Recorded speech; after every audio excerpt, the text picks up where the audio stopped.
Liz from Nearly Enough Dice here at the UK Games Expo, and with me is Stephen. Hello Stephen, you're from Ragnar Brothers. Indeed, yes, Ragnar Brothers, 25 years and counting as board game designers. Excellent.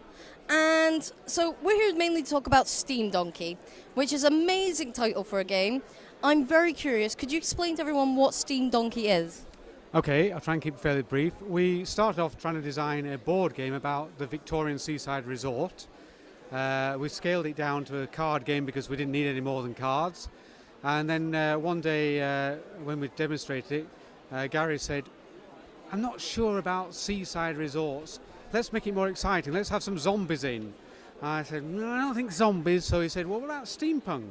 So he said, yeah, we'll do it steampunk because that is a Victorian era. And it's allowed us to do some really fantastic artwork and be just a bit more off the wall, really, with what we've been doing. Brilliant. But it's still about the Victorian seaside resort. Excellent. Okay, so what is the premise? What is the basic premise of Steam Donkey? Okay, let me show you the cards. Yep. So we've got some visitors, and these visitors arrive at the railway station. And when they arrive at the railway station, they're looking to go to somewhere in the resort. Now, if they've got the red suitcases, they want to go to the town. If they've got the yellow suitcases, they want to go to the beach. And if they've got, wait for it, the green suitcases, they want to go to the park. This card is a special card. They want to go to all three places. Now, when you've actually got your resort, you'll see that you will be building attractions in the beach and in the park, and you guessed it, in the town. So you'll be building those by using your cards to build the different attractions of the town. How do you build them? Well, the visitors come to your hand, and they become effectively the capital in the game. So to build this card, you need one more card. To build this card, you need three more cards. And so you gradually build up your cards and your attractions and thing, and the more attractions you have in the town, the more visitors you can attract. Well, there's a lot bit more to it than that, but that's the basic thing. When you've got 12 cards down in your group, you're all done and dusted, and that's the end of the game. Well, that's the end of the basic game. So do you know about the rest of the games? Okay. So when we kickstarted this game, a lot of people said, well, I really like the idea of a seaside resort. I used to go to Bournemouth, or I used to go to Douglas, or I went to Skegness. So we said, well, we'll try and build that into the game. So we've now got cards about each of the resorts. So there are 8 different resorts. And on these cards, we've made it that instead of having to build all 12 attractions, you might only need to build 10, or in this case, 11 attractions. And from that, you then get a bonus as to which ones of the attractions are going to get you extra points.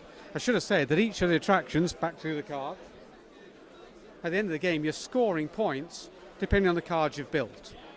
If you don't have any cards in it, if you're missing some cards, you're going to lose some points. But as I say, some of the cards now give you bonuses as well.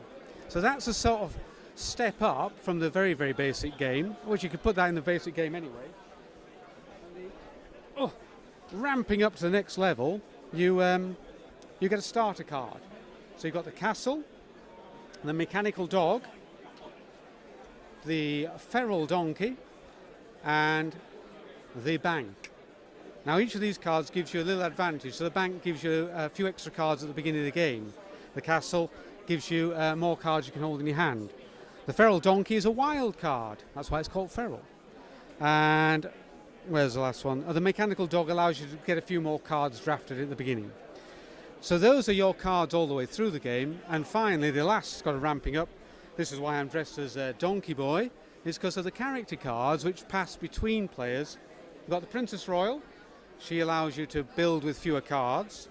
Donkey Boy allows you to pick up the discard, hence the name Donkey Boy. Now we've got Madam Ice Cream, who allows you to build in 2 areas, and the Lord Admiral, who allows you to build cards in 2 areas. That's all the components, and that's pretty much the game. Brilliant. It sounds amazing. How long does it take to play? I'd say 30 minutes with 2 players, 45 minutes with 4 players, once you know the game. Yes, of course. I mean, assuming that you've got the hang of it, it'll take about that long. Yeah, there's a learning curve to it. It's not the most straightforward of card games. It's not Snap or anything. There's a little bit more meat on the bone, which is what you'd expect when the Ragnar games. We try and kind of meet that objective. We've had some great support from Kickstarter. A lot of people have been here today and said, oh, we support you on Kickstarter, and they've liked looking at the artwork for the game. And so, it's going in the right direction. It sounds absolutely fantastic. So if people want to find out more or want to get their hands on a copy, where should they go? Let's have a look. I've got the cards. Hang on. Right. We had some of these printers special for today.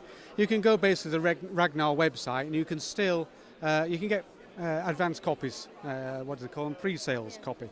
So that's way to get them at the moment. They'll be out. Hopefully, beginning of September. They should be out.